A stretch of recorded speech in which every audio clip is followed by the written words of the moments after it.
안녕하세요. 닥치고 독서TV 김경태입니다. 벌써 22번째 시간입니다, 여러분. 오늘은 여러분들에게 제가 가장 감명 깊게 읽었던 책 3권을 소개시켜 드리려고 하는데요. 바로 이 책입니다. 첫 번째는 어린 왕자, 두 번째는 연금술사, 그리고 마지막은 죽음의 수용소에서라는 책입니다.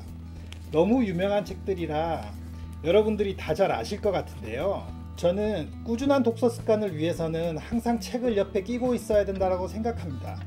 그래서 지금 제 주변에도 책이 되게 많지 않습니까?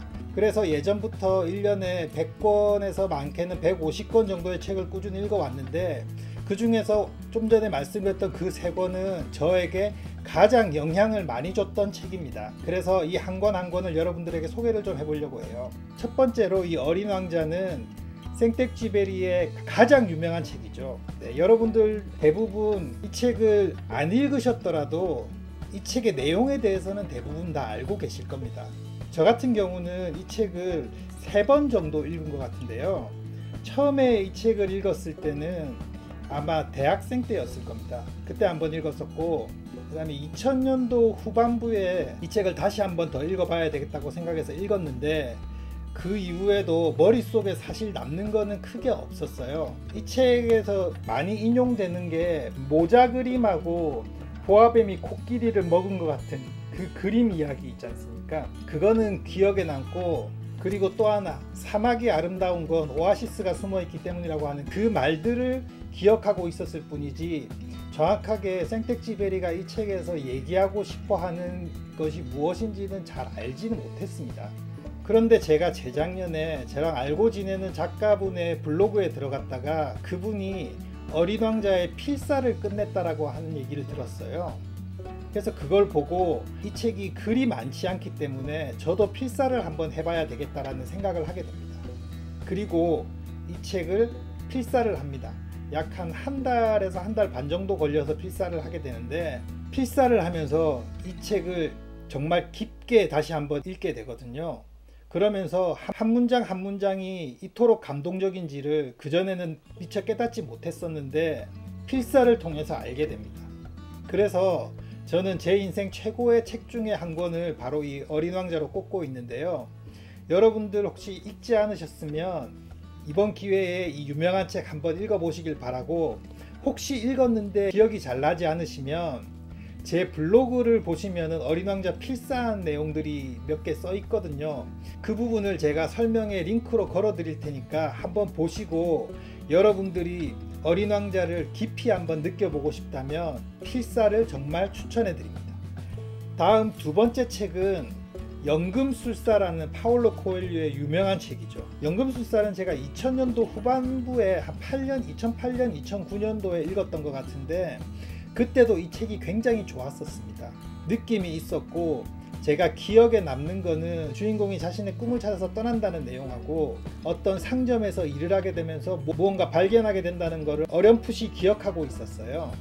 그런데 제가 제 첫 책, 이 책 바로 이 책인데, 1년만 닥치고 독서라는 책을 쓰면서 더 이상 책을 못 쓰겠다라고 하는 순간이 있었습니다. 정말 열심히 책을 쓰고 있다가 그렇게 주춤하던 시기가 있었거든요.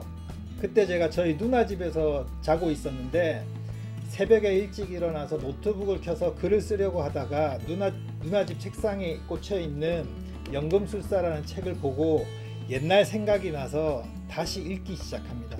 그리고 약 1시간에서 1시간 반 정도 이 책을 다시 한번 다 읽는데, 이 책을 다 읽고 났더니 글을 다시 쓸 수 있겠다라는 생각이 들었어요.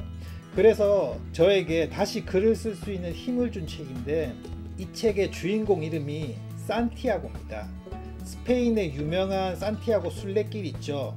그 길 이름하고 주인공 이름이 똑같은데, 제가 정말 신기했던 게, 제가 정말 좋아하는 그림이 하나 있는데요. 잠시만요. 그 그림이 바로 이 그림입니다. 학이 개구리를 먹고 있는데, 개구리는 살기 위해서 학의 목을 조르고 있는 이 그림인데, 저는 이 그림을 이 책 송진구 작가의 포기 대신 죽기 살기로라는 책을 읽어서 이 그림을 알게 된 게 아니라, 제가 회사에 처음 입사했을 때 신입사원 입문교육을 갔을 때 그때 지도 선배가 이런 개구리의 심정으로 살아야 된다고 하면서 이 그림을 보여줬어요. 그래서 이 그림을 굉장히 인상 깊게 봤던 기억이 있었는데, 이 송진구 씨의 이 책을 읽으면서 여기에 이 그림이 있으니까 이 책을 열심히 읽었거든요. 그림 때문에 송진구 씨의 이 책을 알게 되고, 그러면서 송진구 작가가 쓴 산티아고 순례길을 다녀온 책이 있는데 그 책을 읽으면서 산티아고 순례길을 나도 가보고 싶다라고 생각을 하게 됩니다. 그리고 2018년에 연금술사라는 책을 다시 읽으면서 주인공 이름 산티아고가 그 순례길을 말하는 건가라고 생각을 했는데, 깜짝 놀란 것이 이 책이 파울로 코엘류가 산티아고 순례길을 걸으면서 들었던 생각을 가지고 쓴 책이라고 하더라고요. 그래서 정말 깜짝 놀랐던 기억이 있습니다. 전혀 연결성이 없었을 것 같았던 몇몇 사건들이 연결되어서 이 파울로 코엘류의 연금술사에 나오는 주인공 이름까지 연결을 짓게 되더라고요.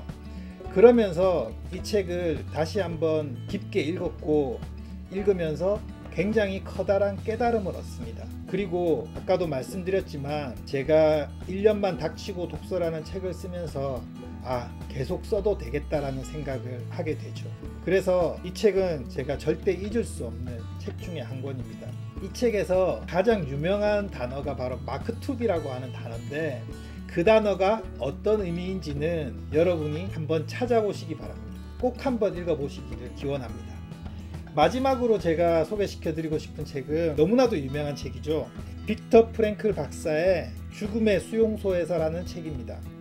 이 책은 너무나도 유명하기 때문에 제가 굳이 설명을 안 드려도 될 것 같은데, 2차 세계대전 당시 아우슈비츠에서 유대인들이 학살을 당하는 그때 그 아우슈비츠에서 살아 돌아오게 된 박사의 이야기입니다. 정말 읽다 보면 사람이 이럴 수도 있구나 라고 하는 생각도 들고, 어떻게 해서든 살아야 되겠다라는 그 마음가짐이 사람을 얼마나 비참하게 만들고, 또한 그 마음이 인간을 강인하게 만든다는 것을 느낄 수 있는데요. 이 책을 보면서 저는 영화 인생은 아름다워를 생각했습니다. 영화 인생은 아름다워의 마지막 장면 아시죠? 주인공 로베르토 베니니가 아들을 숨겨놓고 걸어가면서 아들이 이렇게 문을 열고 쳐다보니까 웃으면서 씩씩하게 걸어가는 그 장면이지 않습니까? 이 책을 읽으면서 빅터 프랭클도 그런 마음을 갖지 않았을까라는 생각을 했었습니다. 여러분들 꼭 이 책을 통해서 지금 살아가야 되는 이유에 대해서 한번 되짚어 보시는 시간을 가졌으면 좋겠습니다. 오늘 제가 소개드렸던 이 3권 외에도 세상에 좋은 책은 너무나도 많습니다. 하지만 자신의 마음에 하나의 돌을 던져준 책이라면 자신에게는 가장 소중한 책이 되겠죠. 여러분들도 자신이 생각하는 최고의 책을 한번 선정해 보십시오. 그리고 댓글로 남겨주시면 제가 읽어보지 않았던 책이거나 제가 읽었지만 다시 읽어보고 싶었던 책은 제가 읽고 거기에 대한 리뷰를 남겨드리겠습니다. 제가 읽었을 때 드는 그 생각과 여러분이 읽었을 때 그 생각은 분명히 다를 거기 때문에 서로의 생각을 비교해보면 분명히 더욱더 독서의 즐거움이 배가 되지 않을까 생각합니다. 네, 그러면 오늘은 여기까지 하겠습니다. 시청해주셔서 감사합니다. 다음번엔 더 멋진 자기계발 컨텐츠로 찾아뵐게요. 감사합니다.